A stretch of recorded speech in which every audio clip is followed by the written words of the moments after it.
Assalamualaikum warahmatullahi wabarakatuh. Perkenalkan nama saya Novianti, NPM 2208260052.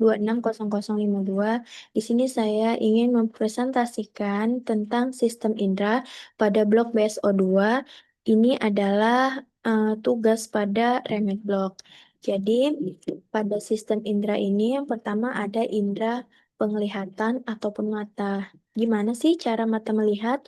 Jadi proses penglihatan itu simpelnya dimulai dari cahaya yang memantul dari objek di sekitar kita. Cahaya ini ditangkap oleh mata lalu masuk menembus kornea di bagian paling depan. Setelah itu cahaya melewati area tengah mata hingga akhirnya mendarat ke tempat di retina yang ada di dinding belakang mata.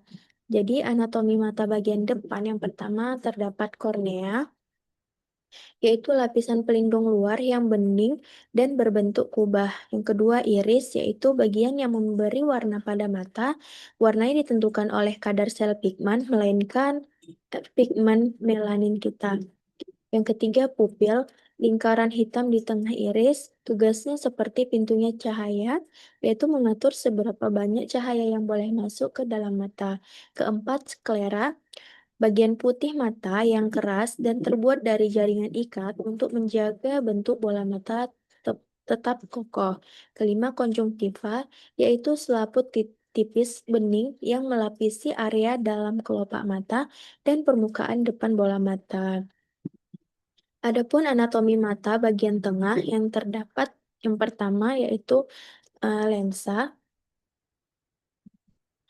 Jadi lensa ini terletak tepat di belakang iris dan pupil. Tugas utamanya yaitu membias dan memfokuskan cahaya agar jatuh pas di retina.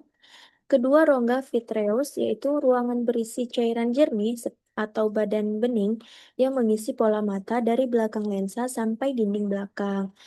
Selanjutnya, anatomi mata bagian belakang terdapat retina, lapisan dalam yang sangat peka cahaya. Di sini ada sel khusus yaitu sel batang untuk melihat saat gelap dan sel kerucut untuk melihat warna. Kedua, makula, jadi area di pusat retina yang berperan penting untuk penglihatan yang fokus, tajam, dan detail. Tiga, saraf optik, yaitu kabel penerus yang mengirimkan seluruh sinyal visual dari retina langsung ke otak. Selanjutnya yang B, yaitu indera pendengaran ataupun telinga.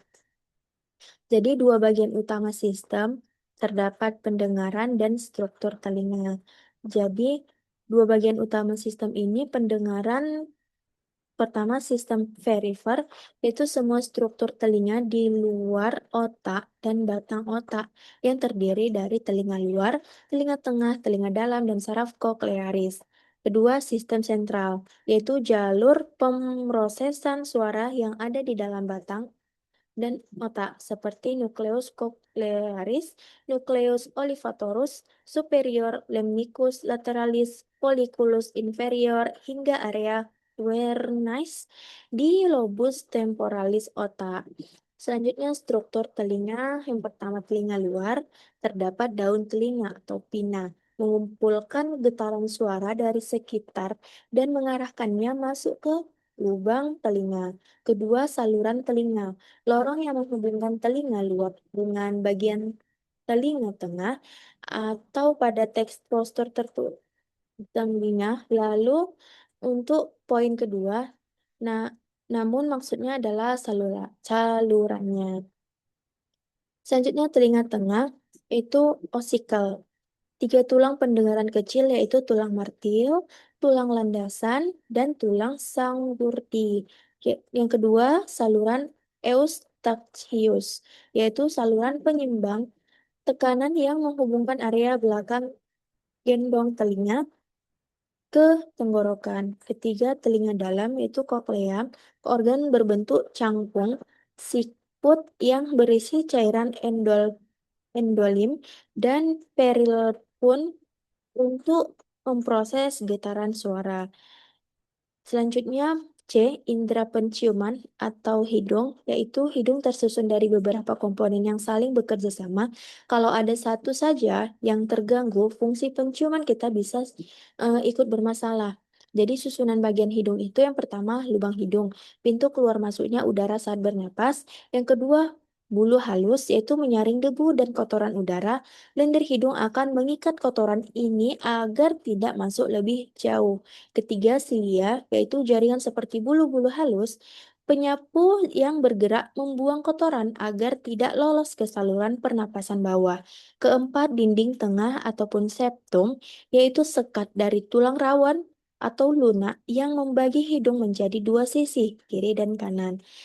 Kelima, dinding samping atau turbinat konka, yaitu area kaya pembuluh darah untuk melembabkan dan menghangatkan udara yang kita hirup. Keenam, sinus, rongga-rongga kecil berudara yang terhubung ke tenggorokan berfungsi penyaring partikel atau kuman dalam udara. Selanjutnya D, indera peraba ataupun kulit. Jadi kulit kita terdiri dari tiga lapisan utama.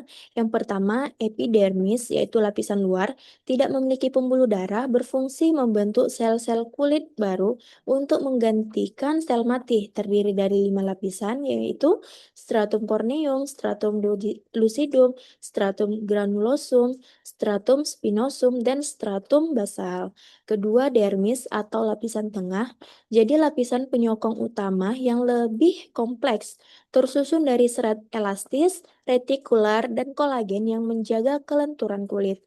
Ketiga, hipodermis atau lapisan bawah, berada di bawah dermis, berfungsi menempelkan kulit ke otot atau tulang, serta menjadi jalur pembuluh darah dan saraf.